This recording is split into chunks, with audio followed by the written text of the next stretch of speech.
because we are live. It's the 1978 podcast with Madelaine Frezza. Hi, Madelaine. Hello. Hi. How are you this evening? I am great. I'm happy to have you here and talk to you. I'm happy because to be here. You're happy to be here? I'm happy to be here. I'm very flattered to be asked to do something like this. By the way, I have to comment. I think that you have a very tasteful background.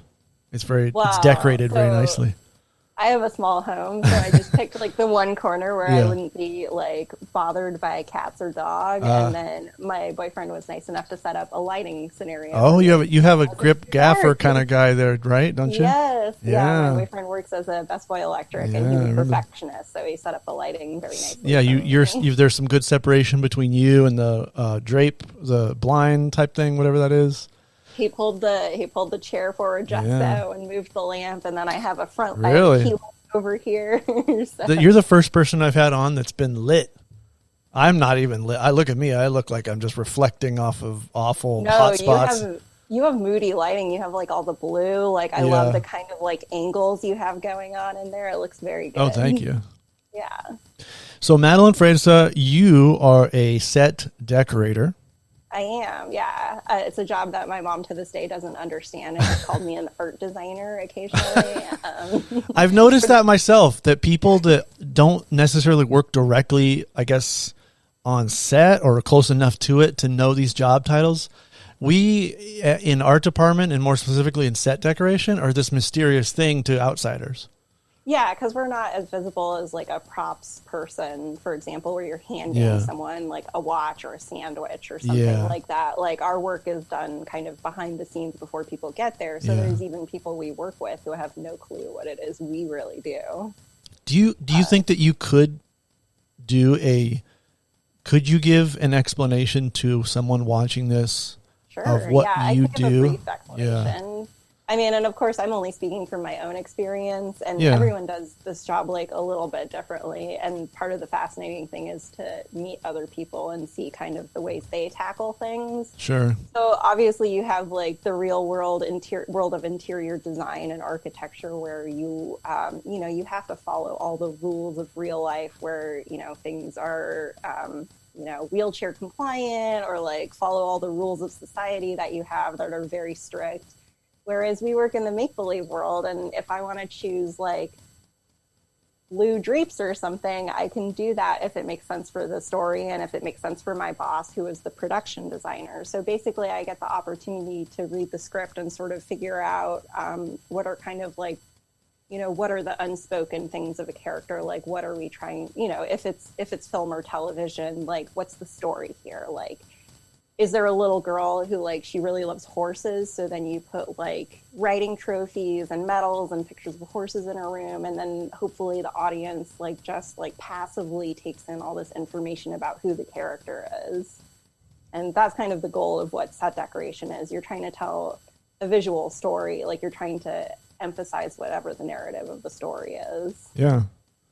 And that's what's a good way to sort of talk about the world around you. So you mentioned the designer. So in the sort of the department, the art department, along with camera department, grip, electric, sound, the art department has this totem pole, and you have your designer. It has a very complex hierarchy that a lot of people have trouble understanding. But at the very top, you have the production designer, who basically figures out the whole look with the director, and they'll figure it out with their director of photography as well. Like, what's our color palette?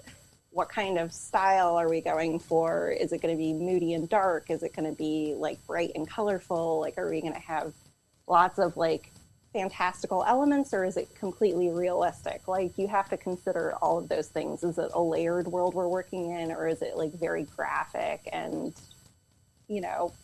so like, say like The Holy Mountain is just like a crazy fantasy movie, whereas maybe you do some of your more like 70s realistic films where like a character has like piles of newspaper everywhere, or like there are crazy clippings all over the wall. Like, is it, like you can do so many different things. So the production designer calls the shots on that. The art director helps them figure out all the technical stuff, So it's production designer, art director, set decorator, lead man. I think a set decorator and props are equivalent. Like, you know, like we're on the same standing too as like kind of the art director who oversees all the construction and painting and everything. Right. And then there's special effects is another thing. So it's sort of like production designer, and then there's like all these like generals. Like, well, as far as like set decoration, you could branch off to props or effects, but for in our world, it's designer, art director, decorator. Well, of course, it depends on the department too. But usually, I don't. You know, like I'll collaborate with the art director in terms of like scheduling, and you know, like I get my floor plans from them and everything. But usually, they're not the ones giving me. They're not the ones giving me directives of like, you know, what my palette is or what design we're going for. Like I get all of that from the production designer and the director. And it makes, obviously, well, not obviously, but I would assume it's more fun for you to have a little more input in that rather than be told exactly how it's going to play out.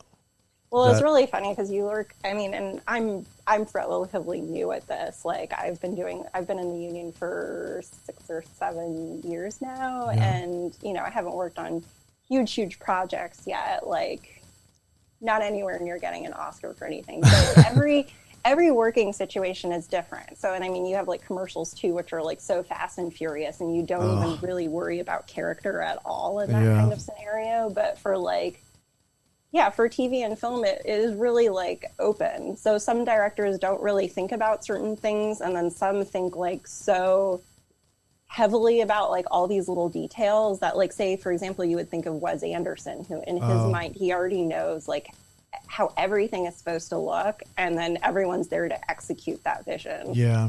Whereas like then you have other directors where they're more open to collaboration, say, and they're not like a dictator, to make it sound like a little mean, but like, you know, they're more like, well, what's your input on this? So like what's your take on this character, so to speak? But I would think it's also safe to say that every director kind of has something they do, he or she, that is, they're trying to, from what I've noticed, they're trying to stick to sort of a style that they do so that their work is kind of recognizable as their work.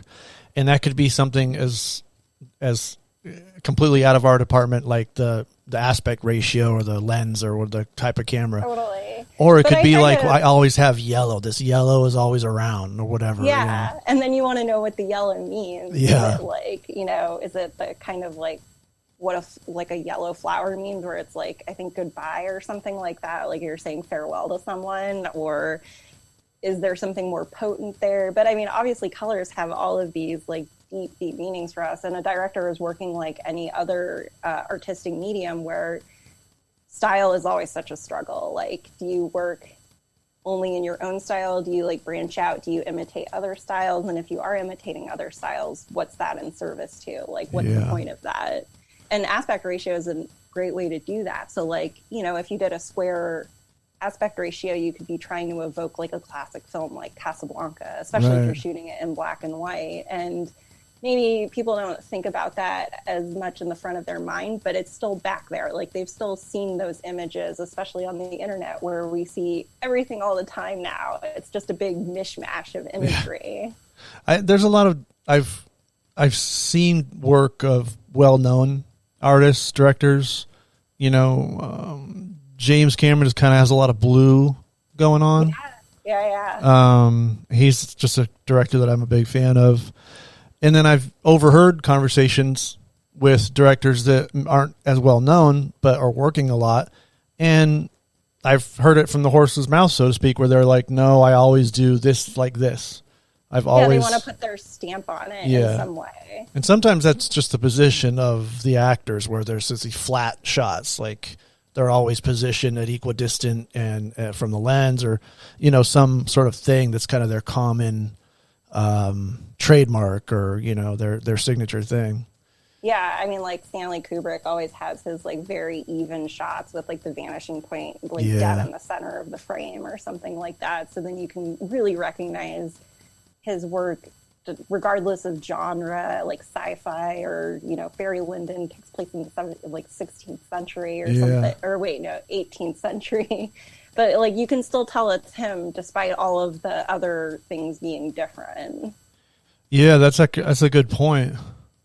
But like his characters are always like cold and like closed off, kind of too. You know what pops out in my mind though is I feel like there may be more than one, but for some reason, Eyes Wide Shut pops into my mind as a film that doesn't feel as Kubrick-esque.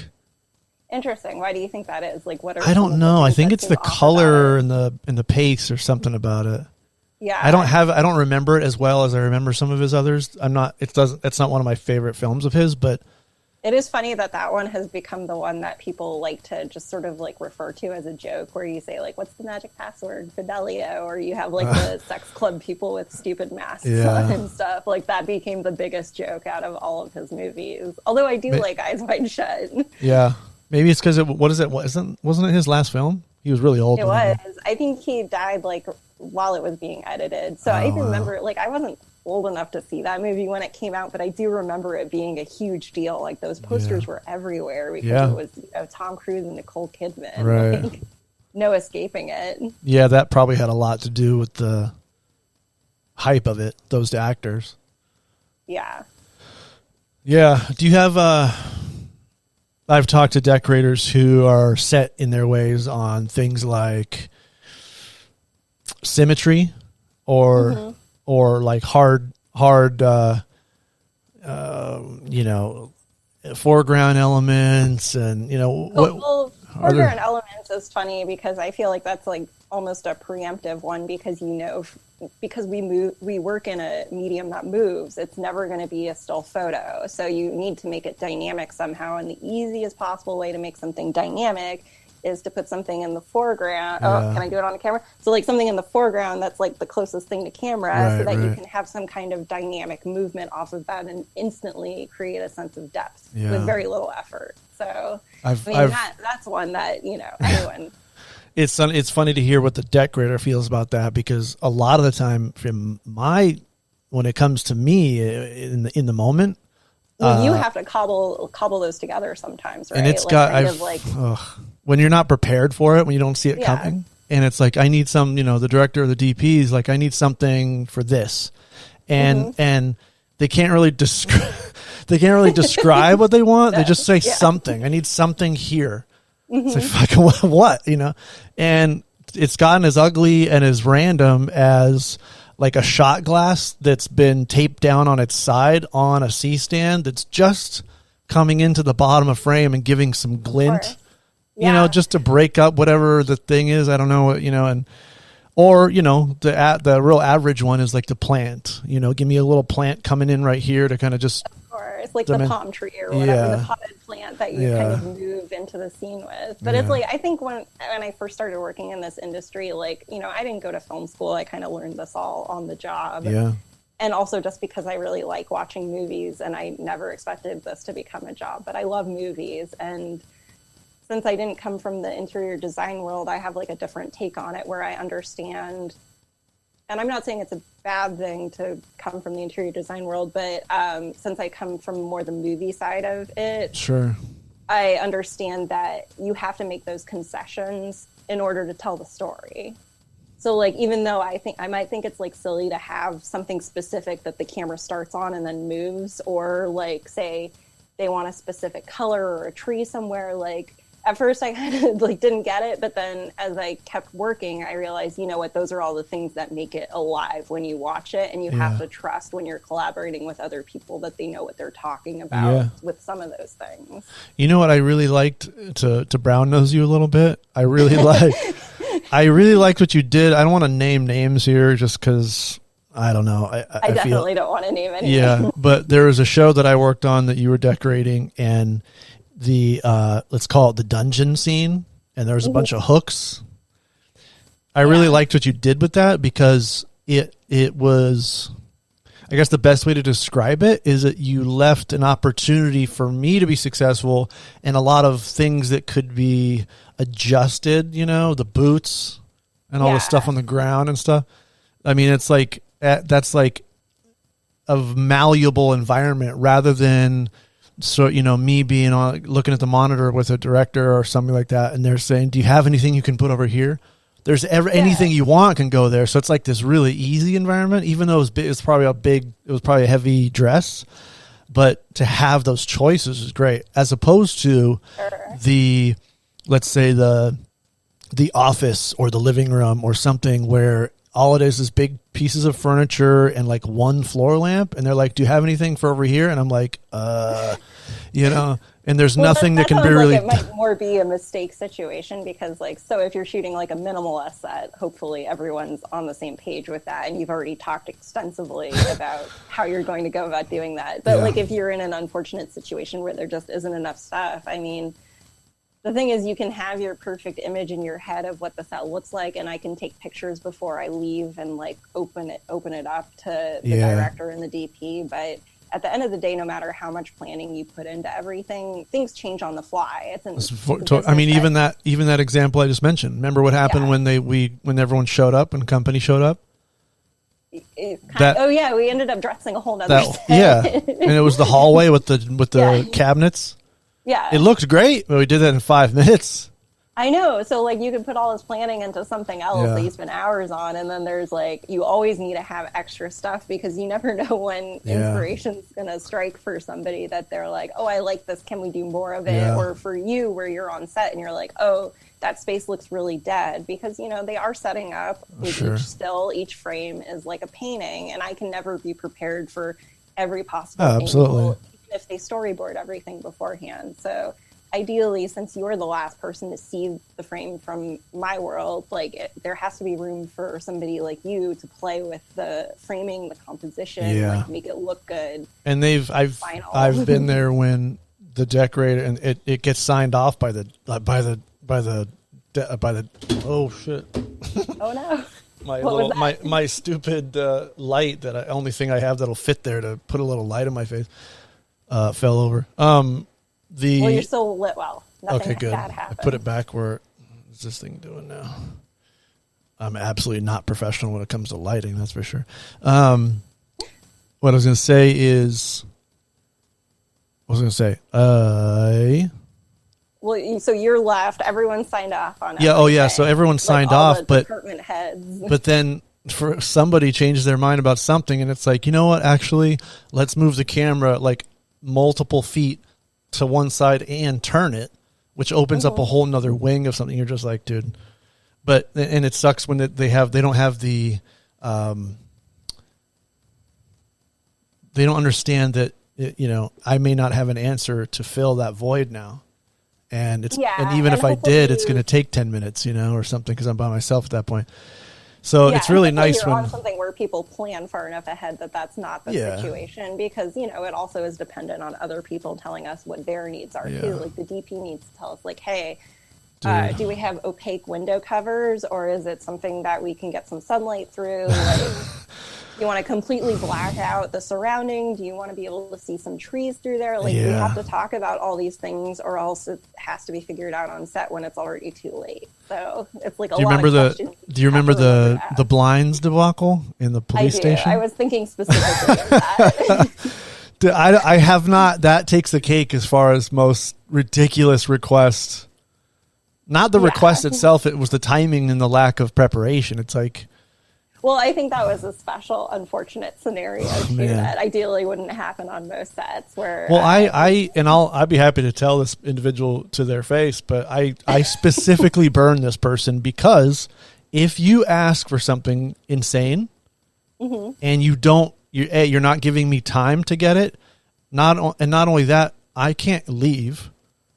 And I can't start tearing down. I think probably many of your listeners don't understand the fact that when you're on set as the on-set dresser, you're the only person there who can do it. From my department. So, and I can't have. So, So I'll do a descriptive, even though but just as an example, when the set is dressed, it takes a number of people, including the decorator, to not only acquire and source the things to dress the set, but then once you have them, finding more stuff is a long process and you can only do it during business hours. So the set is dressed the people. Most people show up and it's like magical elves have done it. They have no idea. Like, was it already like that? Right. Did they spend days making it that? Like, they have no clue. Like, they don't. They and the most of the time it's overlooked and it's assumed that it was like, okay, that's fine, it's done. Never having realized it took hell or high water to find, this specific couch or that thing, whatever it is. Especially if you're doing like a period piece. Yeah. You have to research all that stuff and take longer to find it all too, usually. So the reason I burn, I'm not throwing anyone under the bus directly, but the idea behind the whole thing was when the set is designed and thought through and talked about and agreed upon, and then later down the line, when there's no time to prepare and nothing to do about it, there's no options to then say, can you do this? And when this is not just moving some furniture around and rearranging a room or something, but it's actually asking for a change that would require, with that amount of time, not to mention this was at like 4 a.m. So there isn't an option at that point. Forethought and It's not noon on a Tuesday where I can make a call and say, hey guys, there's no one to call. I'm not waking anyone up. You're stupid. Own. So this person says, can you add a lot of stuff over here? Is, not even in my eyes, this guy was like assuming all I'd have to do is go like this, bing, and just go like that. And when he asked that, in my head, I'm thinking, shit. I'm like, it's not going to happen. It's just not. Somebody who's clearly never had to hang blinds in their life in their own personal. So I knew that if in that moment I said, yeah, no problem, I'd be throwing myself under the bus. So I never said yes. I said, I'll look into it. You always say, I'll do what I can. Yeah. I'm not agreeing to shit, but I will make you feel like I really want to do it. Yeah, so I'm making you happy. You want it to be good too. Yeah, I'd like to do it if it's possible. And I did go around, and I went to every other building, every other room in that particular building that had blinds in it that could be removed, and I had the tools and everything.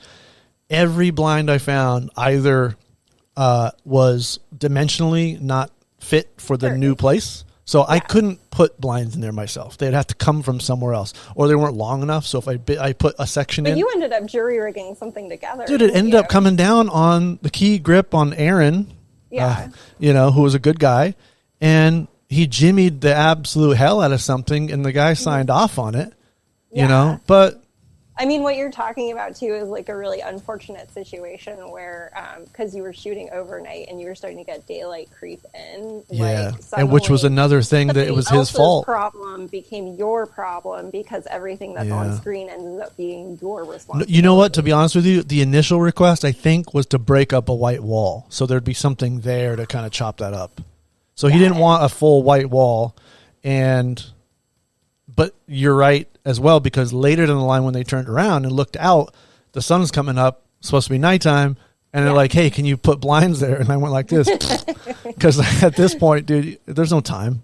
It would have taken the whole set deck crew like a couple hours to do that, because you need a guy on a ladder, you need a guy holding it, and then it's all aluminum window frames, so you have to drill a hole through everything to get a piece to stick. Otherwise, order to be successful at our jobs, we kind of need to know what other people want beforehand. And that's a big thing and I would love to hear your opinion on this, is when there's a lack of understanding of what it's going to take to get the request that's being made.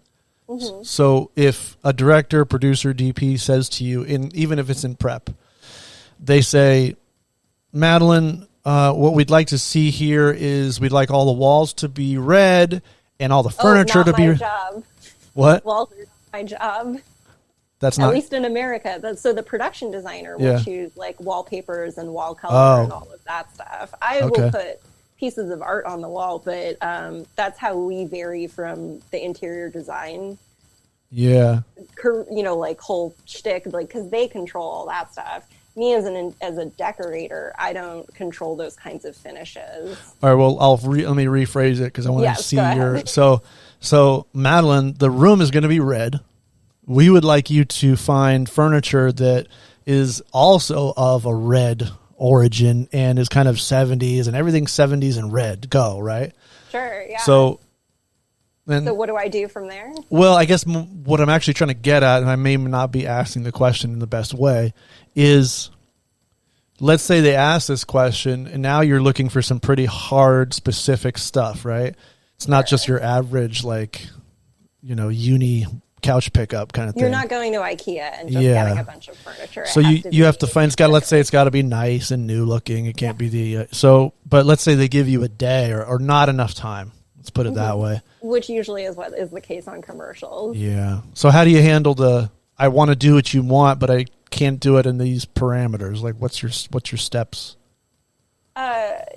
So obviously, like you were saying, I don't like saying no to things because it's a collaborative job, and like I can't be a tyrant in my department and still get things done efficiently, and I can't be combative with people who I'm trying to work with, especially if that person is the director and my boss or the production designer. Yeah. So I'll basically try to figure out what the limitations are, because that's part of my job too, is like those kinds of logistics and like what I know is capable. Like hopefully they're trusting me to know this is what's doable in a day. And it's funny you use that as an example because I feel like I could probably go get that furniture in a day. But that's good. I would say like obviously money is one of the easiest ways to solve problems. Right. But then, of course, it introduces other problems into the mix when you have it. So it's all situational. I mean, we could probably wrestle it up in a day. But yeah, if it were impossible, I'd have to say, like, look, what are the most important, like you say, what are the most important elements? What are our shots? Like, what is the way we can pare this down and still be as good looking and as successful with the idea? So for instance, you might say, do you need to see the whole furniture set in a wide shot? Or can we get away with just two pieces cheating around or something? Exactly. Yeah. So, like, obviously, in no ideal world would you have a half-dress set because it really stifles creativity in terms of what like a crew is capable of shooting there. Like then the DP can't like say shoot at certain angles or get certain types of shots. But yeah, if you're really if your resources are really limited, you have to say, look, we have to plan this out. Draw it out. What are your shots? What's the most important stuff? Can we get away with having like a dining table and some chairs and a piece of art on the wall? Or what can we do? And then, you kind of break down your shots and figure out what are the things. So it's you look at it categorically, like what's the budget? How much time? Show me a floor plan and all these things and take them into account and say, you know. But of course it's all ultimately dependent on what the story is or what they're trying to convey. Yeah. So then if say limiting things isn't going to solve any of those problems, then you have to say, well, in order to complete this vision, we need more money or we need more people or we need more this. So you try to get all those things across as well. I talked to a lead man. He's firm in his belief that he can accomplish any dress that anyone throws at him. He said it's just a matter of crew. It totally. Now he's not sourcing stuff. You can do it. Yeah. He's like, look, you want to dress every floor of that building? Fine. Just give me 100 guys. Anything is possible. Yeah. So he's like, it's all just imagination from there. I was actually going to ask you about something you mentioned after I asked you that question. What was it? I said, what do you do in that situation? You mentioned the director. I had a good question for you in there, darn it. Oh, about not saying no to people or like how to accommodate? Yeah, something in there. What was it? I think I was going to ask you about sort of what was it? It was the steps in your. Oh, that's what I was going to ask you. It was like sourcing things. So you kind of have to know the town pretty well as far as where to get things if you're. Well, ideally unless you're talking about like a really like short period of time that you can work in, like in those scenarios, I just like run out and start shopping for things. But ideally before I do any of that, like I compile notes about like what are the kinds of elements what are the finishes I want to see on certain sets. Like, do I want to use like a lighter wood or a darker wood, or is it only metal, or is it black and white? Like, what are my palettes for each of the rooms? Yeah. What are the necessary pieces? And then I can start figuring out details from there. So I'll usually put a mood board together of some kind to make sure that I'm on the right path. Like this kind of couch, not necessarily that color, but like that idea. What does a mood board for your specific job consist of? Is it just color text, like color swatches? It could be there... really anything. Like it can include even just like maybe posters somebody has in their room, you know, like a mood. So like, just I'll go like pictures a and little images artsy of with it. Yeah. Yeah. Like what's the feel of the space? Like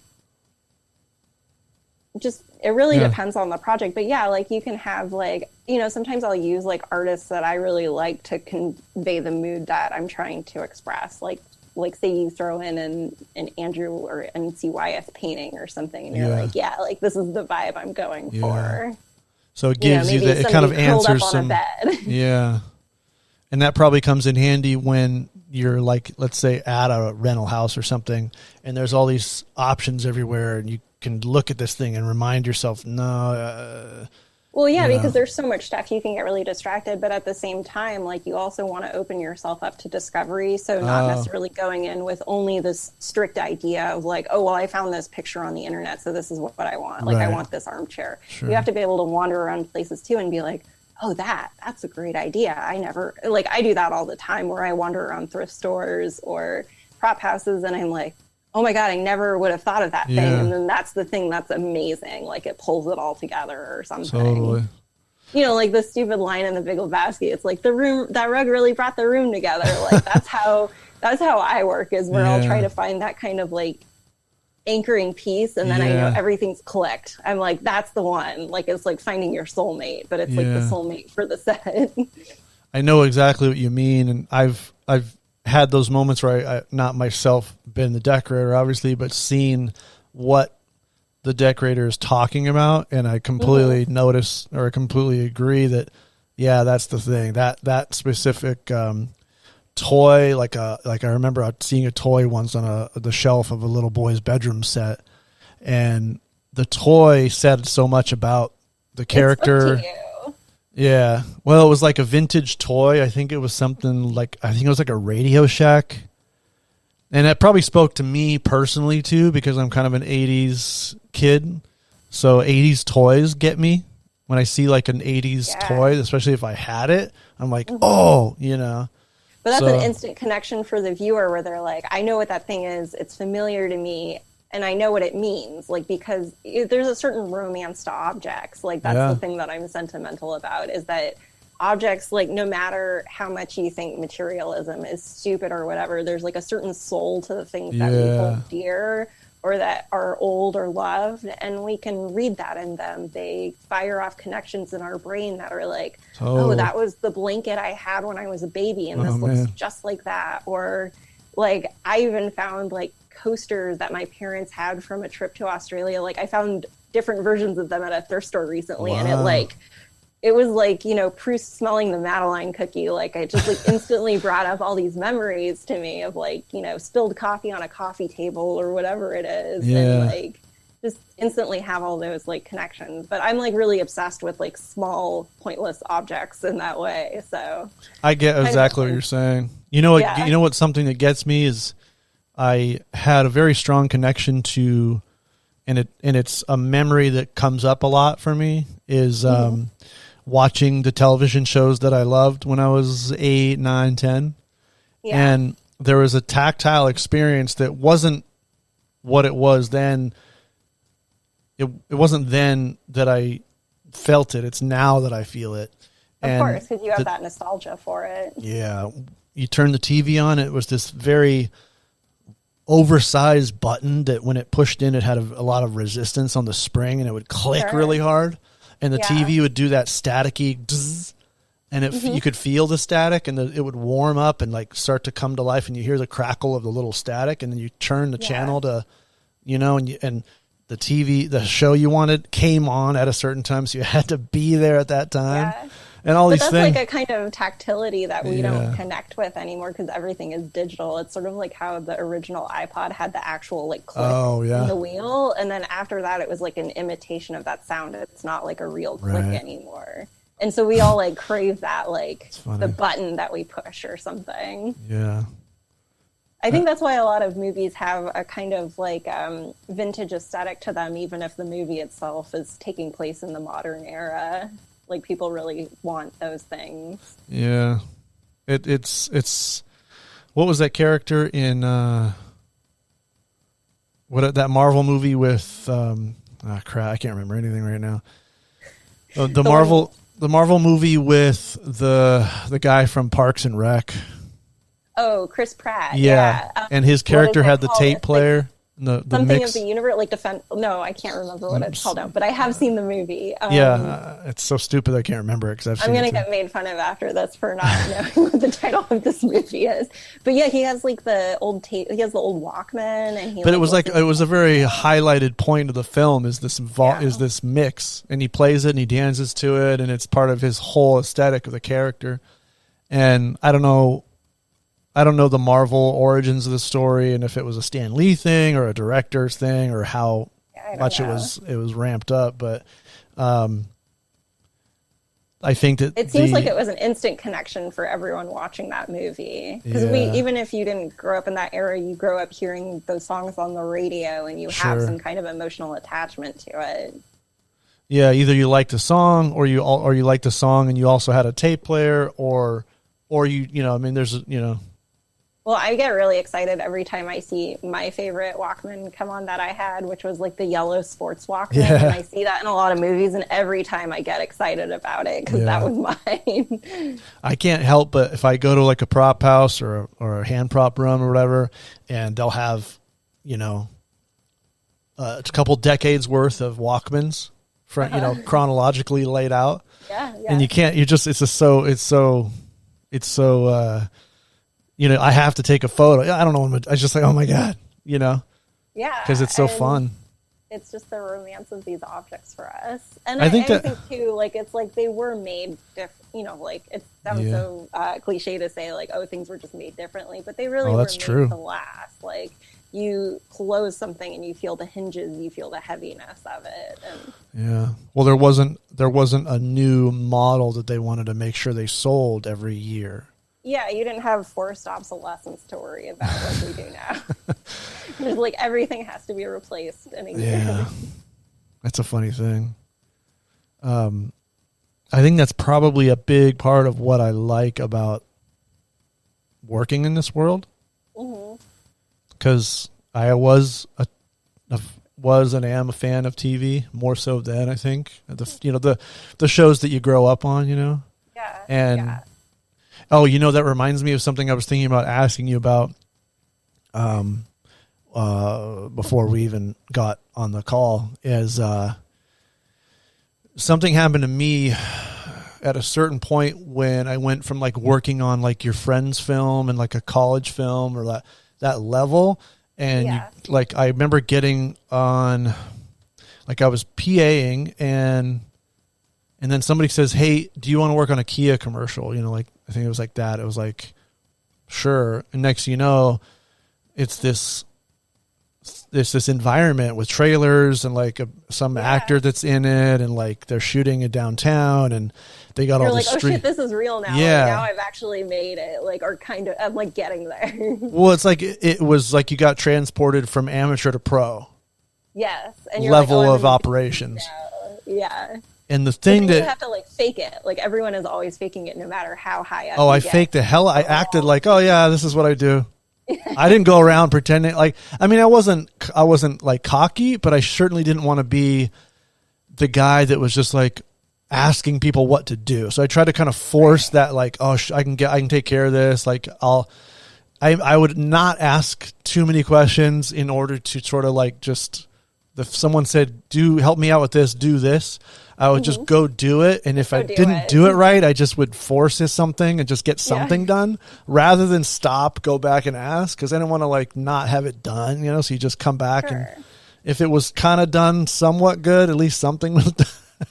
It's the effort, right? But I mean, like, we fortunately live in the era of Google because, like, because you can kind of walk that fine line between educating, you know, claiming you can do something and educating yourself on YouTube, and then just like knowing when's the right time to ask a question. Because, like, I know there are people who are weird about that kind of thing, but there's no way we can ever be experts at everything in our job, and we do so many different things anyway that I've gotten to the point where if I don't know something, I'll just ask a question. I have no shame about it. But yeah, at the beginning, you're like, you want to feel like you belong, and you're like, I'm going to watch these YouTube videos on how to do this, and just try to struggle through it and figure it out. I didn't really, to be honest with you, I don't know if it was, I can't really figure out what I don't think it was a pride thing for me because I'm not like that. But I think it was just not realizing how much information was there until maybe a few, like, until like YouTube was a few years old, and like I had really started to realize I could take advantage of it and actually get questions answered on any subject, because you don't realize how much is out there, and there's a video for everything. I know, it's amazing. And like, of course, obviously you can't verify the expertise of anyone making these videos, but it gives you some information either way. Yeah, I find it like incredibly encouraging that people take time out of their lives to make a how-to video for something that they won't necessarily make money off of doing, but it's like a very, like, I get a warming feeling when I like listen to a how-to and I like gain something from it.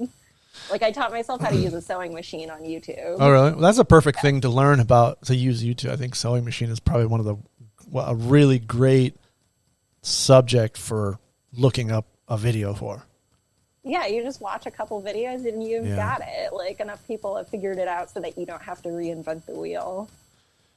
But going back to that transition for myself, talking about going to like the first sort of job that was like a budgeted big deal thing. What I found, I guess maybe not that night or that day, but some point after that job, what the best part of it for me was sort of, in what I coined this as, is the demystification of the process. So you don't mind being like disillusioned about Hollywood. Is that what you mean? Or no, what I'm saying is I think I was not clear on everything that was happening to make a show, to make a commercial or whatever come together, because of being on working at like the guy production company that's like the guy that does like has a camera and like an office, or the short film for college, like all these like very totally small different ball game. Yeah, so that, like, coming from that to this, big parking lot full of 500 people, and they're all scrambling, and it's like, so there's the demystification is what I'm getting at. And for me, it was at some point after that job realizing I didn't even know what grip, electric, sound. I mean, that there's lights, but I didn't know there was a department. I didn't know there was a key to that department, a truck full of gear.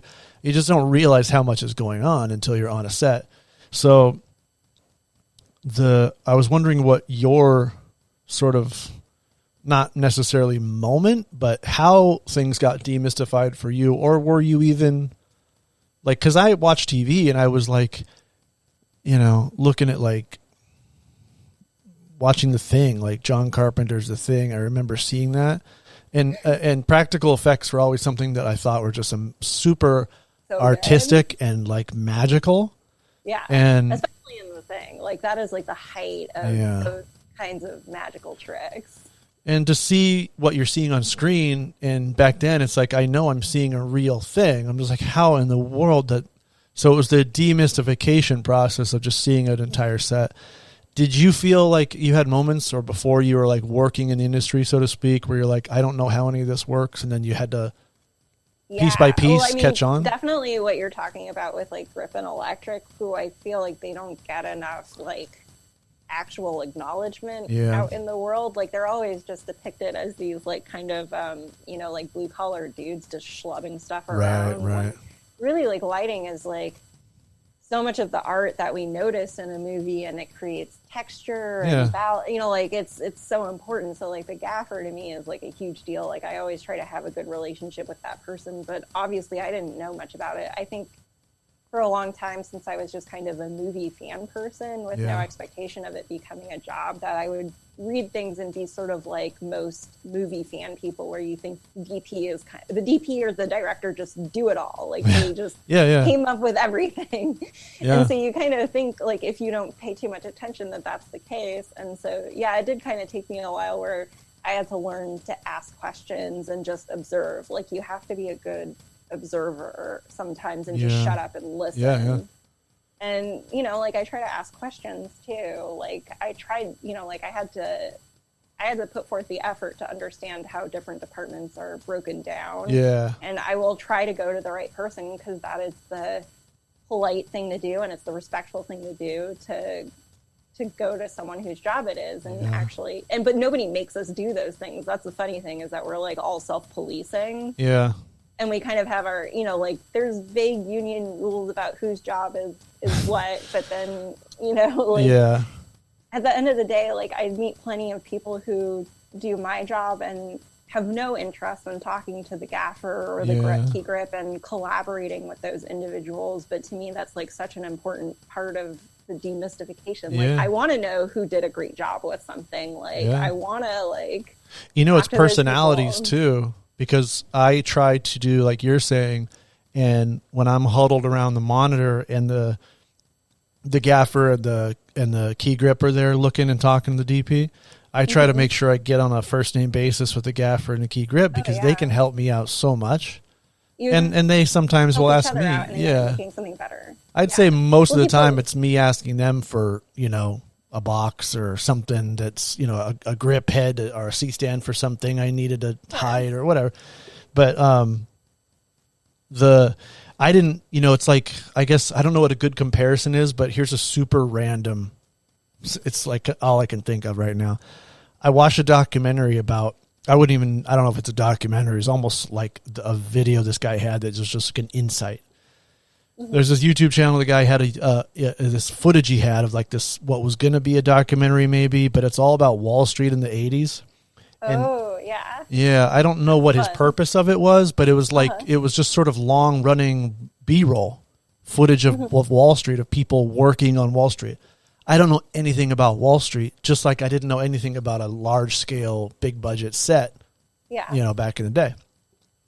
So if you were to tell me that on Wall Street, there's two people you have to go to get your stock sold, and it's the stock handler executive, and then when the stock handler, I'm making this up, and then after that they talk to the customer rep. I'm just like, who the F is that? I don't know anything. I don't know why I have to talk to them. I don't know what they're like. So I don't know anything. So there was a point in time where I'm like, what is a gaffer? What the hell is a grip? And it took me a long time to just understand these things and these titles they have that are these very old names that have a history of how they became a name, and why a gaffer is a gaffer and what that word even means. And I'm not the fastest learner, so I would hear it and hear it again and read the call sheet and just have to keep knocking. Yeah. And there's plenty of people who we work with who have no idea what, like, you or I do, like, what our real job is. They just kind of have a set of assumptions that they've worked up over time, that they're like, oh, I see those people doing that generally, so I think that's what their job is. So we get pretty compartmentalized sometimes. And, and I think that the general public, let's say the film lover who doesn't work in film, I think that they just see crew as crew. So if they see a guy in the background of a behind the scenes something carrying a bunch of banded cable, that's just what people do. But it's like, that's, to them, it's no different. That could be a set dresser, that could be an electrician, that could be, they don't know, the only job name that if you're a fan is director, actor, DP, maybe, So there's a pretty funny movie for that, if you've ever seen it, is from the 90s, called Living in Oblivion. Hell yes. I have my VHS copy of that. But so that movie is funny because it really does have, like, each person kind of like is a stand-in for what each individual department, and it's like such a funny, like, broad depiction of what the entertainment world is. It was Steve Buscemi And I mean, a couple. What's the guy from Game of Thrones? I can't remember what the DP's name is in the movie, but he's so funny to me. I can never get over it. That's like, a I feel like must-see. he based it on somebody that he worked with or something. Yeah. I've found myself. Peter Dinklage is in it. He's one of the actors. Yeah. I've found myself on multiple occasions saying, "This is Living in Oblivion. We are acting out that film right now. Fuck me. I gotta get out of here." But it's funny that movie is kind of like sets it out in a way that a lot of other projects don't, because it is an indie film. It's an indie project, so you can't really extrapolate from that like what a Marvel film is, or like what working on any of these gigantic films are. You know, that's actually that's a great like scale. Is if it's like, let's say you have I don't know, what's a good example? Maybe like Reservoir Dogs probably really thin. Oh yeah, I'm sure. And I think I've read that Tarantino doesn't like working with very big crews anyway. So, but back then, him being a first timer and a low budget, it was probably. I mean, it was filmed, but I bet you it was still like a couple lights and a camera and a bounce or something to that effect, right? Yeah, pretty simple. Super simple, and the locations probably had most of what they needed already. Anyway, but like if you were talking about scale, it's like that, and then like whatever the biggest Marvel like Infinite Galaxy, everyone finale, like budget wise, right? Yeah. And when you get to the Marvel Galaxy, it's like you've got 3 guys just sitting in the truck doing nothing at some point because there's so many available crew for your department, right? You know? And I mean, you don't really lack for anything on that, but what's funny about those projects is that they're so green screen heavy, and even though, I mean, like, obviously you still have a fairly big size crew on something like that, it's definitely not to the level you would have on, say, like one of your like golden age of Hollywood movies, or even say like Gladiator, where you just had to have like hundreds and hundreds of background actors. Well, like, when you don't have green screen back so that you can have a smaller crew again. That's actually a good point. So back like before, it was super heavy CG, but they still wanted that big world.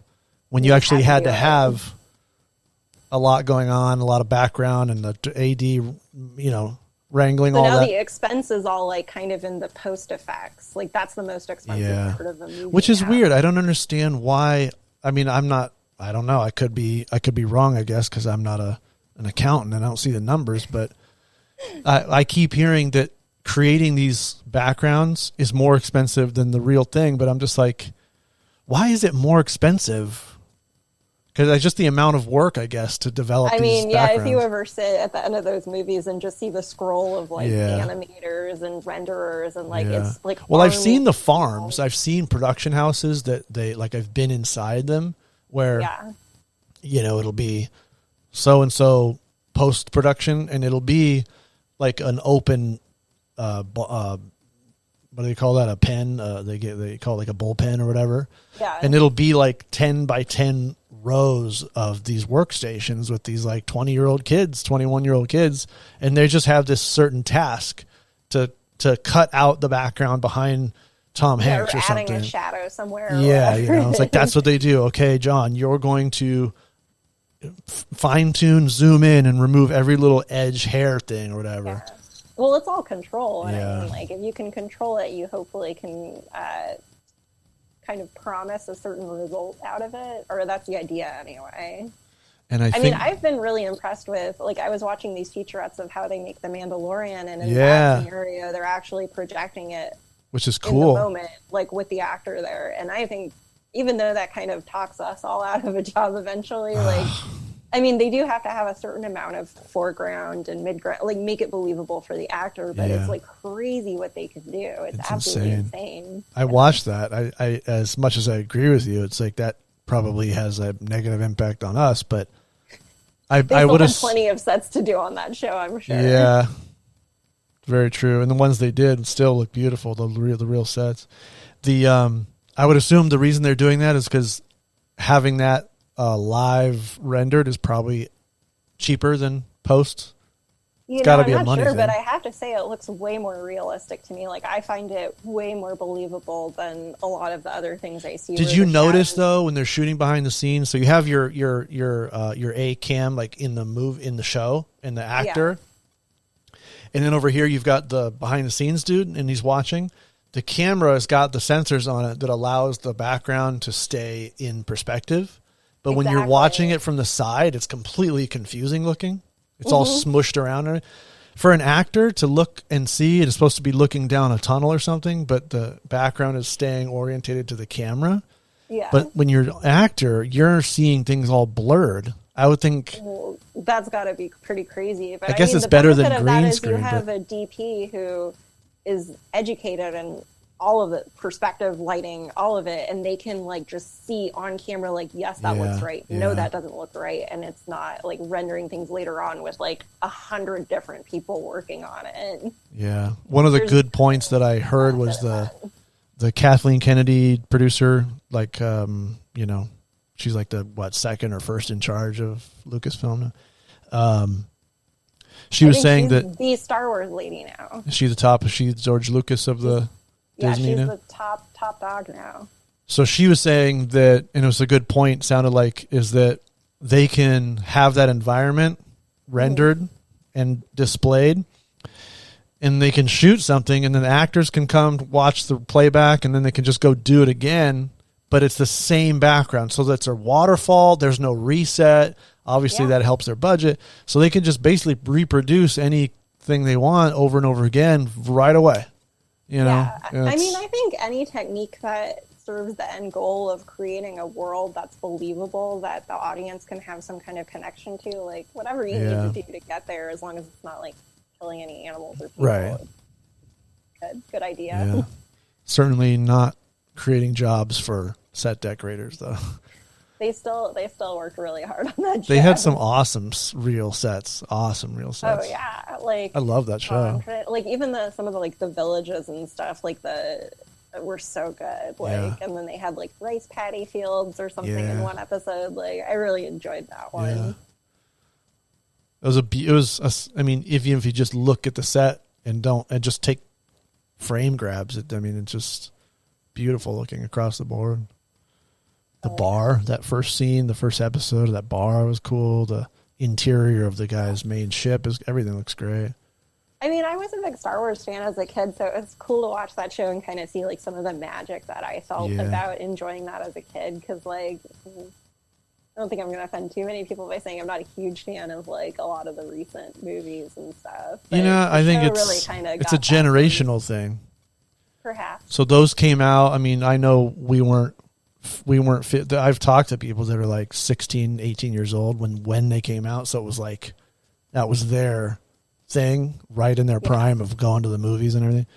But even for people like us that had, came to our maturity after Star Wars, the original Star Wars had been out for a while, there's nothing like it, you know? And one of the big things, I just rewatched The Empire Strikes Back again, and like everything still looks amazing in that movie. Like, have you Googled like behind the scenes photos of Empire? No, but now I want. Well, I've seen a lot of the matte paintings and stuff. Which are really awesome. Even like one thing that pops out in particular to me is the set at the end where they put the metal around his neck, and there's the soldiers are all lined up. Yeah, and it's like inside of it could be like a cavernous kind of like, church feeling kind of place. I really don't know. But the behind the scenes, I mean, these are like fiberglass rock walls and stuff. I mean, it's amazing the amount of work for like for 2 minutes of screen time, and at the end, maybe 3 minutes, I don't know, but short. Very good. Especially working when you're doing construction and stuff. Like I started out in set construction. And really? I think the last thing I really did though was I worked on a movie called Space Station 76, which is pretty funny if you want to watch it. But the last thing you did in set construction? As a construction person was that movie, and it was great because it was like, it was like all of that like 70s like Star Wars, Star Trek like vibe to it, and like doing all the crazy hallways and stuff is just rad. Yeah, and like people don't realize how much work goes into something that ends up looking so like smooth and precise. Yeah, I'm actually really excited to see how that that job that you got me on that was like the reshoots or the LA shoot portion or whatever? Yeah, I mean, I know we signed an NDA, but like they said when that movie is coming out, so I feel like we could say we worked on it. Well, I'm not. I don't have to talk about names, right? But it's like the sets were so big that it allowed for. I mean, I don't know what the best. I guess it was a lot of creativity in a certain kind of way. For me, in particular, it was like orientating things and a lot of adjustments that were pretty fun because of just the magnitude of it, you know? Yeah, and then especially in that case, like working on a superhero thing, we had the benefit of working so closely with the post effects people and talking to them about what their needs are, like what kind of foreground elements like really sell it, like what makes it believable. So that was really fun and illuminating for me because I haven't worked on too many of those like special effects crazy things. So it was really fun to be like, oh yeah, this is what it's going to end up looking like. So I know I can like put these things here and it'll look like, you know, I can achieve this effect with it. Yeah. That was a fun one. That was probably the biggest scale I'd ever worked on. Yeah, me too. And I mean, like, I think the only thing we were really lacking on for me anyway was time on that one. Not being able to get as much stuff on time. Yeah. You did a good job. It looked great to me. Everything I looked at was. I mean, I come from a limited. On that one. What? We had an amazing designer on that one, so it was like a lot of her vision. Everyone was like very. Some people were sharp and like wanted things done quick, but everyone was very nice. Yeah, and to me, that's huge. One of my go-to, like one of my rules, I should say, like a personal rule that I've developed over time. Is I've got like two main categories. I've probably said this to you. It's the pay. I think so it sounds familiar, yeah. Yeah, the pay and the people. Have I said that? You have to like make that. If the people are rad, it's like everyone's super nice, or I know these people. It's gonna be fun. It's not gonna be having to deal with people that are completely absurd. But it pays down here. It's a lower rate. Well, it's all right. If everyone's a jerk, I ain't coming in for 1 penny less than absolute max pay.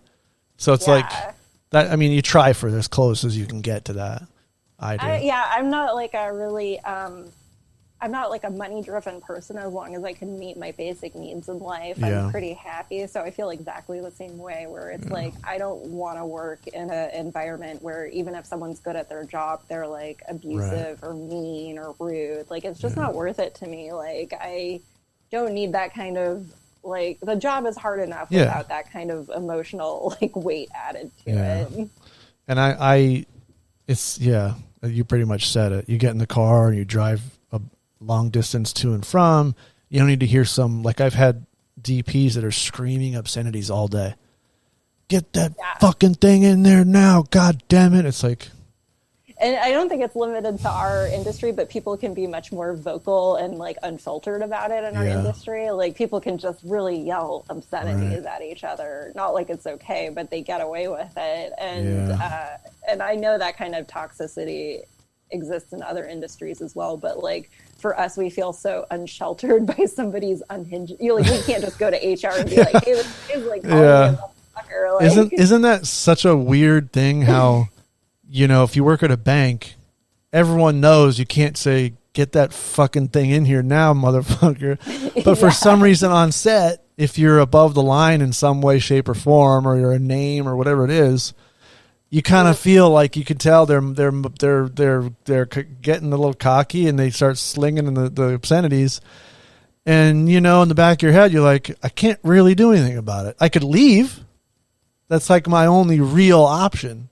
I can't make him stop. I mean, I have to tell you, I like the job I just did, which I'm not going to say anything about too much, but I did do that to my boss as I pushed back on her at the end of the job. I wish I had done it a little bit earlier, but I mean, I think things are really changing now. Like, obviously, with everything that's happening with the Ellen show right now, people are just kind of like. Have you ever worked on it? I've worked. I mean, like I know people who have and have had like horrible things to say, but I've also worked with people who have said like it was fine, but it does clearly seem like something's wrong there. And I've been in there I've done props in there, and I'm obviously not calling anyone out, but the environment, I didn't see anything like illegal or anything, but you can tell when a place is not a happy place to be at. It was it was like certain people were on a high horse and everyone around certain people, since those people were obviously sort of had this untouchable vibe, then the next person next to them felt, well, I must be untouchable too. And it kind of radiated down a few people. So you had this core of untouchable. Don't look at me. Don't talk to me. I'm super important. And it radiated out like 5 people deep. So the center was like, I'm better than you. You can't talk to me. And then you only were able to really talk to like the outsiders, because if you're anywhere in this insider core, you're just too cool for school and you can't even get eye contact. And now that's not wrong. Eye contact thing to me is insane. I don't understand it, but it seems like, I mean, for something that's like, so like Ellen's a huge deal. It's like one of the biggest shows in America. And to have that kind of re-examine is an interesting thing right now, because it sort of seems like people are taking more time for themselves at home and reevaluating like what kind of shit they're willing to put up with in their workplace. Like, am I willing to put up with this bullshit? Well, am I wrong? Did someone come out and say there was an actual like misconduct for real that happened to somebody? Or I guess she apologized. I haven't been following it super closely, but I guess Ellen apologized for her producers, treating people poorly. And I don't think anything was named specifically, but basically saying like, hey, we need to re-examine the work culture. Yeah.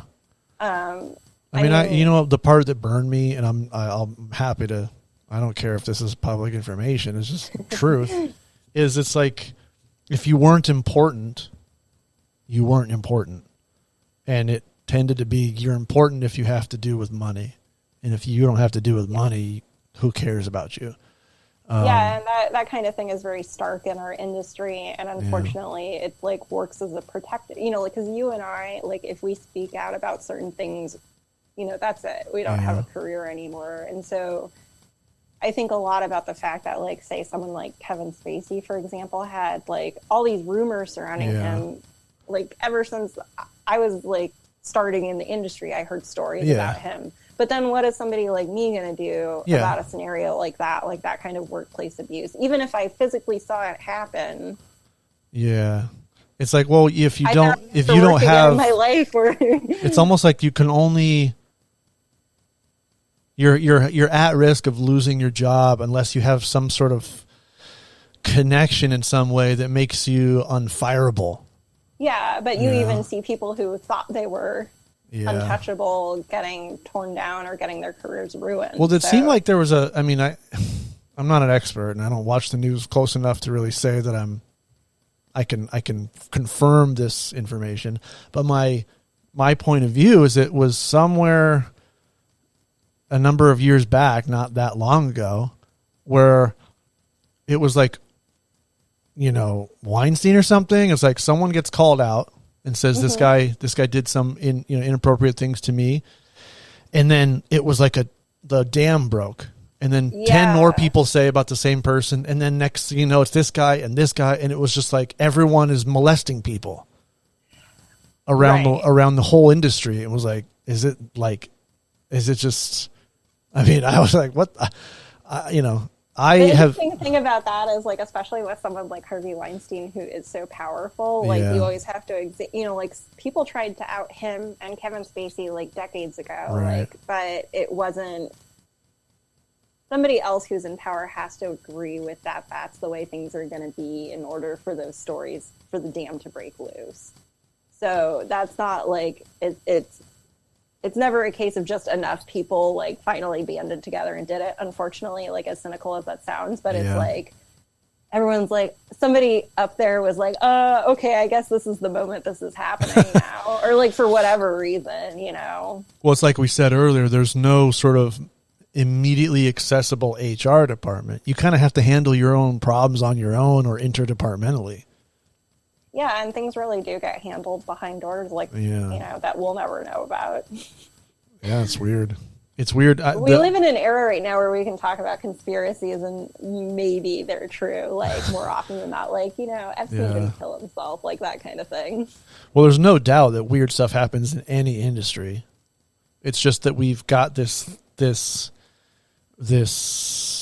what's the right word? Like, you know, when you're an actor or a big name producer, director, somebody or other, you've got this clout that people are afraid to cross you because you have power to destroy them. It's so a mystique that people will have, yeah, whether or not it's based in anything real. But, you know, like Joe Schmo, me, I couldn't protect anything because I have no power. So I would just get walked on by any, if I did something wrong, I'd be immediately, you know, that's why I can't go telling people no on set. I can't, even if it's just a job related thing. I have to play nice all the time on any circumstance. Hey, can you make something happen here? It's impossible. Do it. Sure, no problem. I'm working on it. But I have to be very selective in my words, you know. I certainly can't go around doing anything illegal or wrong. That wouldn't go on for an hour. I'd be gone, you know. Yeah, I mean, it's funny you say that too, because I've been thinking a lot about how, like, you know, Kanye West is running for president or whatever. Real? But the excuse everyone is giving is like, oh, he's off his meds, he's bipolar, so we just have to deal with that. But I'm just like, man, I know people who have all kinds of, like, you know, health problems, mental problems, whatever, but if they're on our level at work, you just gotta hold that shit together. You don't get an excuse. Like, you don't get to be all crazy. Like, you just have to, like, be, you know, rise above it. Whereas if you're at a certain level, you're just, like, you know, expected to and allowed to be a little bit crazy. Like, and you know what, and there's people out there that keep tooting their horn like the world's fair, everyone's on the same level, we all need to be equal rights. I'm like, I think we're in a position where we see more than anyone else that's not true. You know, there's a comedian, and I'm forgetting his name, Frank. I feel bad forgetting his name. He passed away a long time ago, but he had this really great line. And he said someone was harassing him about his comedy, about you need to treat people fair. And he goes, lady, I'm Mexican and I'm 5'6".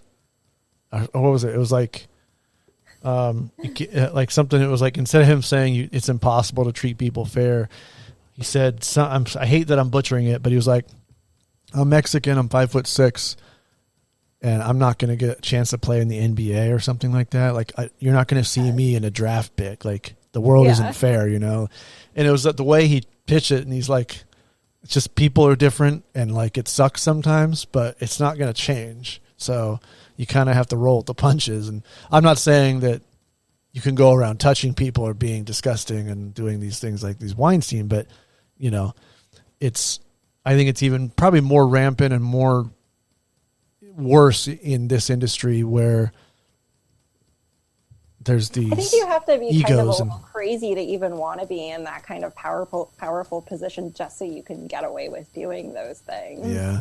Or if you don't do that at all, and then you get into the power position, and then you think, I can just tell this woman to do something and it'll probably happen and I'll be fine because I have, you know, even if he didn't have anything to offer anyone, a job, he has the mystique of people assume that if you're nice to him, you're going to get some gig. But then what you're describing is kind of like Walter White in Breaking Bad. Like, was he a good person before he became like a drug lord and got power? Or was he a bad person all along, and it just like gave him license to do all these like insane, terrible things? Yeah, actually, I was just watching somewhere in the middle of all the seasons. I was just catching up. I had only watched like up to the end of the second season. I think I'm like into like the third or fourth now. I forget which one, but somewhere in the middle. And he's divorced, or like on paper he signed it, you know. Spoiler alert, if anyone actually hasn't seen it. I feel like people, if they wanted to watch Breaking Bad, should have probably watched it by now. Yeah, it's past it's whatever. It's been enough time. Yeah. And yeah, he kind of hit that tipping point where he's like, I'm not going to consider it bad anymore. Yes, I'm cooking awful drugs at a massive scale, but it's just a job. And I think he actually said it's just a job. I'm just going to own it now. Yeah. Maybe that's the mentality. Maybe these people are like, they get into a position where there's people all around them telling them they're great all the time. They're being driven around in a car, a nice car, and there's a table always there ready when they walk into the rest. Like, everything's just perfect in their life. So their natural next instinct is just to tell this woman to do something sexually for them, assuming that's how things go now. They've just and gotten then conditioned. Obviously, those people should be governing us, like, clearly. Like, great idea. Yeah. People who have zero connection to a normal person's life. You know, I avoid that even on a lower scale. Like if I'm working, you know, near or with a person that, even like, let's say another set dresser or like a lead man, and there's some funky stuff going on, I just say no to the jobs, because or never call back or whatever it is, because you never know. You could be standing there somewhere and some weird stuff's going on, and you're just waiting around, and it all comes crashing. You don't want to be party to it. And like human, you know, like our sensitivity, like we really get those spider senses about if something's up. And like you can kind of claim that you never saw something later, but it's like usually we're all a bunch of gossips on set. Like we all act like high school students. Like everyone's business is like. Yeah. Did you? I don't know. That was really bad on Facebook during this COVID thing. Is these? I have to say, I deleted my Facebook account like about a month ago, and I am like done with it completely. Yeah. You're probably better off. I mean, I've noticed it's much better without. But I've seen on Facebook pages that are there for our world. Yeah, which was one of the things keeping me on Facebook for a while, was how useful those groups were. Well, they turn into these like just cesspools of complaints and awful fighting, and it's just really sad. It's really fucked up. Yeah, and like you kind of see things about people that then you can't unsee. Like, you know, if you find out that somebody is like a 9/11, you know, like truther or a Holocaust denier, you can't unsee that. And people will really just put that information about themselves out there. So well, and then if you say something like that, or you post something, you're essentially you can't get forever mad at me when I don't want to hire. Well, and then like if it like someone, you know, let's say Facebook reminds somebody about a memory a year, and then it comes back, and it's just going to keep biting you, and people are going to say things. You can't ever go. It'll never go away because it's on the internet. It's digital, and you could screenshot. It's there forever. You could not feel that way at all a year later. Too bad you said it. That's you forever. I really don't say much on there. But like, people really have the freedom to just put out like either how good a person they are or how shitty a person they are on the internet, and they have full license to do it, and it'll be there forever. So I can already say I already have like a couple of people when work goes like back into the full swing of it. If they come up, I'm not going to hire them because they don't believe in COVID-19, and that's just not somebody I can work with right now. Because if they're not wearing a mask and being conscientious to others, then it's not someone I want to deal with at the moment. And we have the luxury to choose. Like, who are the nice people we want to work with? Yeah. This is almost like the combination of COVID and social media has, in a bad way, I think, probably worse than it is good, is created this like division of like, okay, this side are pro mask or whatever, this is anti-mask, these guys are believing, they don't believe, and you've got like this very clear division of like people that are this way or that way.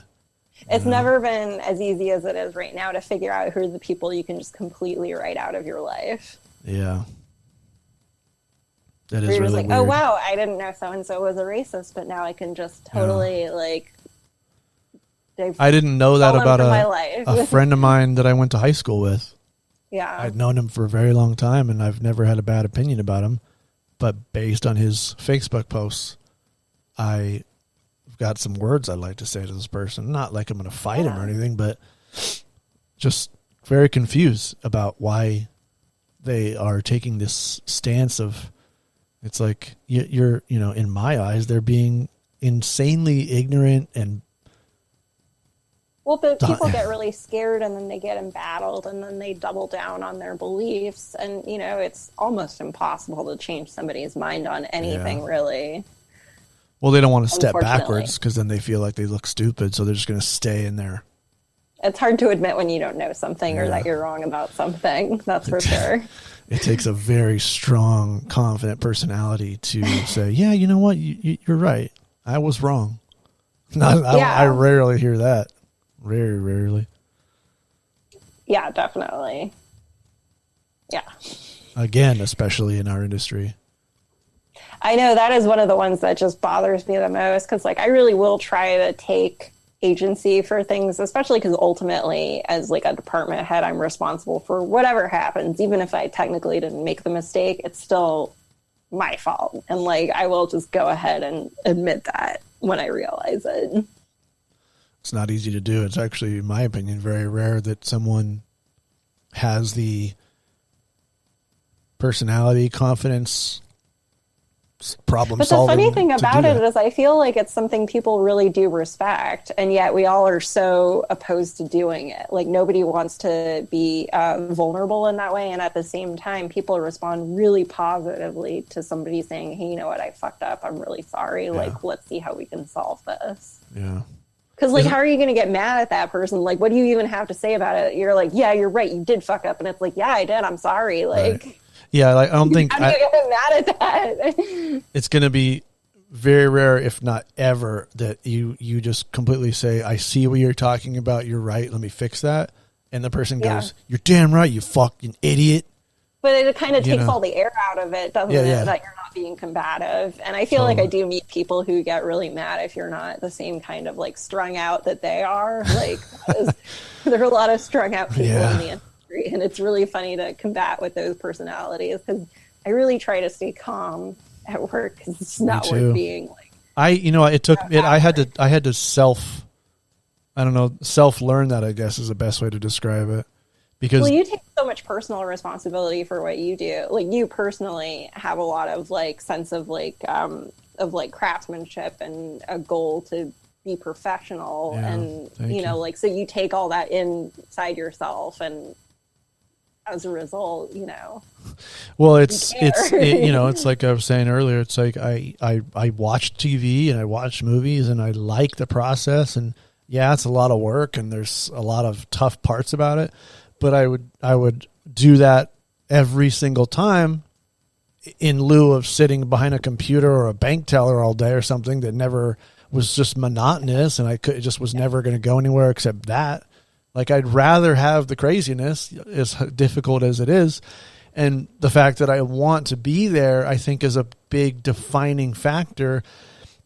You know, I've met a lot of I guess this is probably for any department, but I've met a lot of set dresser people, set deck people who just want to leave. They're like so sick of it and they want to go home, or they don't know they don't care. They don't have an affinity for film or movies or cinema or storytelling. It's just a job and they don't really like it. And to me, that's just not right, because it's so hard to get in here. It's a little bit depressing, because it is a dream job for a lot of people, even if it is just like at the end of the day kind of drudgery. But if you hate it so much, like why don't you go find something? Some of that is burnout, though. Like people get a little burnout doing the same thing. Who knows if you and I will be doing this forever? I can't do it forever. I can't do this when I'm 65. Man, I don't think so. That's what I mean. It's not really an old person's game. I meet a lot of people who have been doing this a long time, and they still have that vigor and excitement, and I really admire that. Me too. I do actually. I really like it when I end up around people that whatever their job is, that you know, are trying to do it better and learn and grow every day, even though they know the game. Yeah. You know, it makes me want to stick next to them and hear what they have to say, because, you know, they speak smart, and the things they say are things you can learn from, you know, and they've got tricks and stuff that they do that, oh, wow, this guy's, you know, look at the way that he's hanging that artwork. It's the same. It's all about your attitude to it. Is like you're open to observing that in other people, and if you've decided that you've already learned everything you're going to learn, and you're sick of it, like you're just going to go to work every day. Like I'm bored. I've already done all of these things. Yeah, I think there's always another way to do that kind of. I mean, you can't reinvent the wheel on some things, like. I don't know. But every job is different for you or I. It's not like we show up to work and it's like the same camera and the same lenses every day. Like that's what helps me a lot. Going to a different location, a different environment, that helps me. It might be I need bitch. It. I crave it. Like today we're doing a teenage bedroom. Tomorrow we're doing like an abandoned warehouse. Yeah, that's a bonus to me, because it's. It's the option of, it's like, okay, you can go get a job and go to this place where you park almost in the same spot every day and go sit at the same desk. Or you can go get a job where you don't know where you're going to park because you have to wait for that call sheet and find, and yeah, it's a headache, but it's the better choice for my personality. I know that. Yeah. Like some people like really crave the dependability of a schedule, and I am not a person who craves a routine in that way. I mean, for the most part, I've enjoyed and been privileged enough to be able to enjoy quarantine, where like I can just like wake up whenever, stay up late. I don't mind. Like I enjoy that. I mean, I kind of miss working, but that's the structure that work gives me is like not necessarily the structure everyone else has in their life.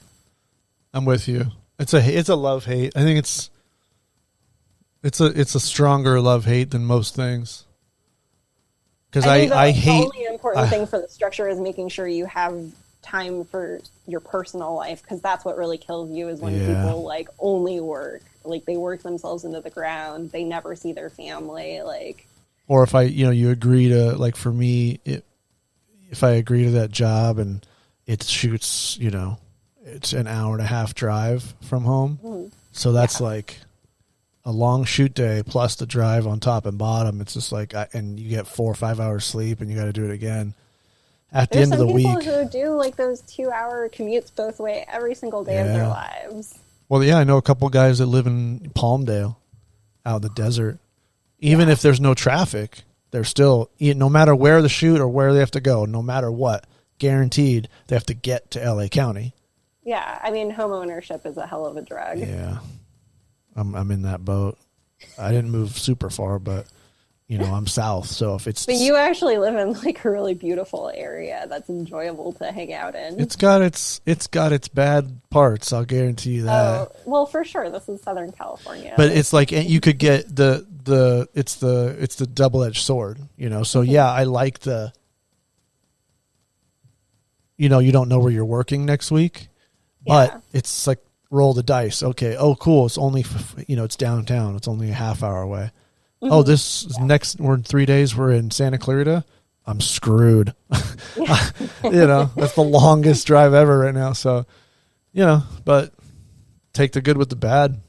I do really enjoy getting that. I mean, even though I grew up in Los Angeles, like I've gotten to understand the city and explore the city in a way that like people who spend decades and decades and their entire lives here will never see the city in ways that you and I see it, where it's like we're at Santee Alley at like 3 a.m, or we're like, like in some crazy like part of the LA River, like, just something weird. It's like, and I'm a big like city neighborhood explorer, so that stuff like really like scratches. I completely agree with you. You end up the permit to shoot in some place that looks good on camera, but it's almost sealed off and never gone to, short of those tunnels underground. Yeah, those dripping tunnels. Yeah, I mean, just weird. Like some of the weirdest stuff has been is like,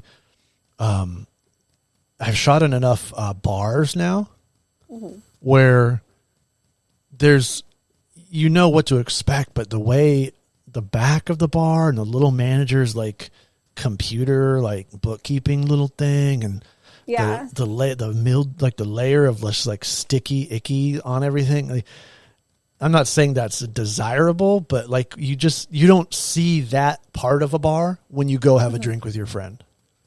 Oh, for sure. Especially you're like looking through the lens of your camera and the camera, and you're like, oh wow, like that stuff is dusty and it's great. We want it to look like that. Yeah. Like, but when you go to a location, it's the fact that you are owning it. It's like every crew member is just mushed in there, and there's an electrician and a DP and a lighting guy and a grip and me and a camera all in this little part of the bar between the bar that you sit at and the glass, and they're all right there. And we, and then while we're dressing and rigging, every square inch of the bar is full of people with gear. And so you end up seeing, but yeah, it's, I was going to mention to you is, the guy I had on before you, some point, I forget, like last week or whatever when I recorded it. Tom Carroll. He has a really cool YouTube channel called Tom Explores Los Angeles. Oh, I think I've met Tom. Oh, did you? Some social context. Oh, yeah. cool. Or I know of him at least. Yeah. I was going to say. I have a couple of friends who work for the city, and so they're like always doing these kind of like, events where people who love Los Angeles show up to these things. But yes, he got an interview with him. He talks about his story and why he started doing this, and he's like you and I were born in this city and grew up here, and he has a love for these certain aspects of it, and the architecture here and some of these things that are almost they are historical because they're so photographed. Like that bridge they just took out, they're rebuilding the 6th Street Bridge. That broke my heart when they said they were going to, how many movies and shows have filmed across the 6th Street Bridge? It's got to be in the hundreds. Yeah. Like one of my memorable moments on that bridge was like going to a bike race that was on the bridge there. It was really fun. And it was just like one of those kind of like moody LA summer nights where it kind of feels like there's going to be like thunder or something, even though there never is. And like, it's just like the sunset was gorgeous and there's people just like racing down that bridge. And it's just like, I love when movies can kind of capture those sort of intangible moments about Los Angeles before they get destroyed forever. Mm-hmm. There was a lot of graffiti and artwork on that bridge too. Yeah. I mean, too much really, but a lot of it was amazing. A lot of like local... and that neighborhood is so different now. Like I used to have an art studio that was like right next to that, and watching it like transform since that bridge was knocked down is just crazy. Have you seen the mock-ups and the drawings of what the bridge and the park are going to be that they're putting in? I think I did a while ago, but I need to take another look at it. They just are so. Your take on it? Yeah, well, they're like sort of the aesthetically the polar opposite of what the 6th Street Bridge was. They're trying to, like, it almost feels like they're trying to force out homelessness by putting this infrastructure in that where you can't, like the homelessness would then look much more like a sore thumb rather than looking like they belong there. It's like it's a grand scale gentrification, which I kind of agree and disagree with, but. It just doesn't look like there's any soul to it. It's just this magnificent, steel and concrete in the park. It looks like a golf course or something. I mean, it is beautiful in a sense, but it's like cities have kind of gone for corporate design like that, unfortunately. Yeah, if the entire city looked like that and that's all it was, it wouldn't be fun to live here. No, there would be no LA. It wouldn't be LA. It would just be just a built city built by a computer or something like that. Well, there's always going to be that tension between a city like evolving and progressing and still preserving, what makes it a magical place. Like, I mean, San Francisco's really struggled with that, where they were so resistant to like building upwards or building denser that now it's to the point where most people just can't live there. Because housing is so scarce and so expensive. I think San Francisco has that same thing that I like about LA is the age and the uniqueness of the architecture and the streets and everything. Yeah, there's like so much left over from like the Works Projects administration and just like all of that kind of like heyday of like blue collar pride and like this beautiful vision of American society where all the kids were going to, like my high school was one of the ones that had a WPA like plaque in the front of it and was just that classic LA design. Yeah. One of the funniest things about the visual proof when these cities grow or have to rebuild or is like the Bay Bridge that goes east-west from San Francisco to Oakland. Mm-hmm. They have a new bridge there now that took a long time to build. But the only way to build the new bridge, or the way they chose, which probably are the most financially effective, was to build the new bridge but use the old bridge as sort of the diving board or workspace to build from. Yeah, like the scaffold for it? Yeah. So you have this new bridge right next to the old bridge, and the old bridge is out of view. So and it's like your kid died, and you just left your kid there, laying there, and you had another kid, and the new kid is standing next to the dead kid. It's a weird analogy, but it's like you don't want to like see your old kid go, so you just put the body. And it's creepy in a way because it's like, wow, look at this magnificent new bridge with all these insane lighting and the cables, and then there's this sad old bridge that's dark next to it. It's like, it's a bummer because the old bridge is more appealing looking in one sense, but then the new bridge is wider and you can drive faster and it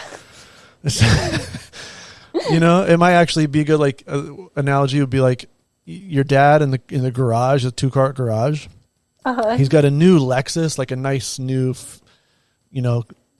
shiny, clean Lexus, but then under a tarp is like this old 65 Mustang that doesn't run.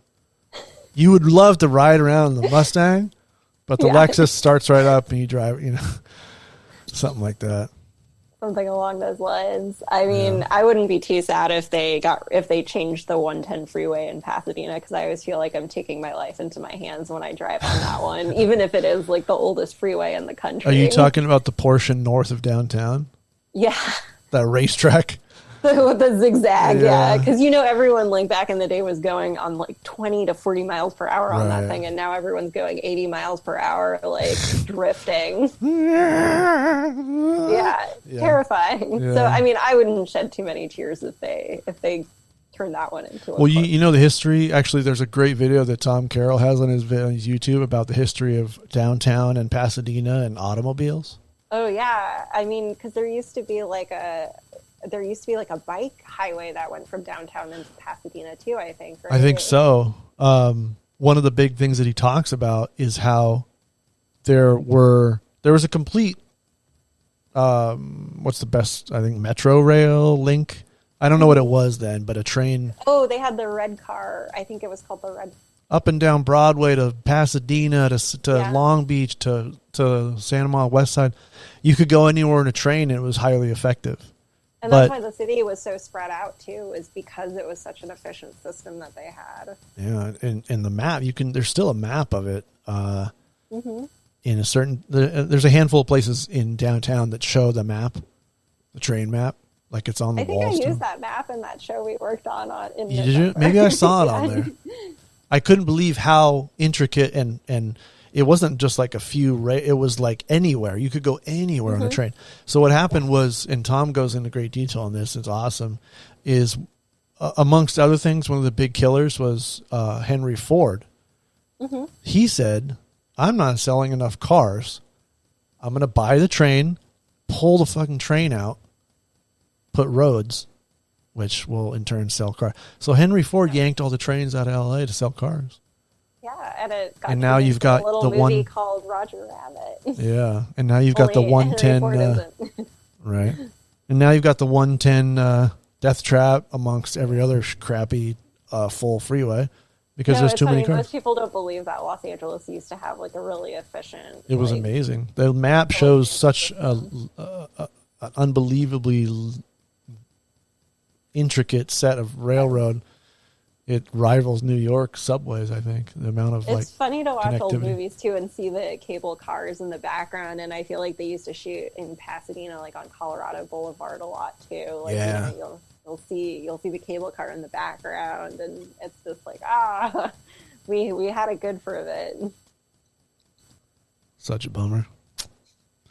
What could have been? Yeah. Well, what do you think? Are we done? I mean, yeah. Let's wrap it up. What time is it?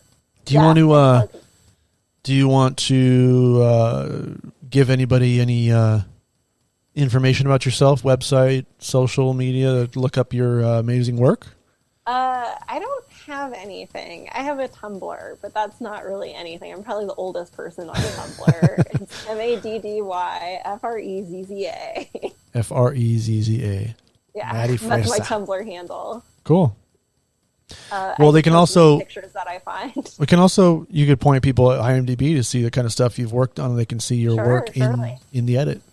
Yeah, they can see all of that stuff. I have a website too. That's at mfrezza.com. Nothing super exciting. There's just like a couple of screen grabs from things that I've worked on. Stop being so egotistical, please. I'll try. It's my biggest fault.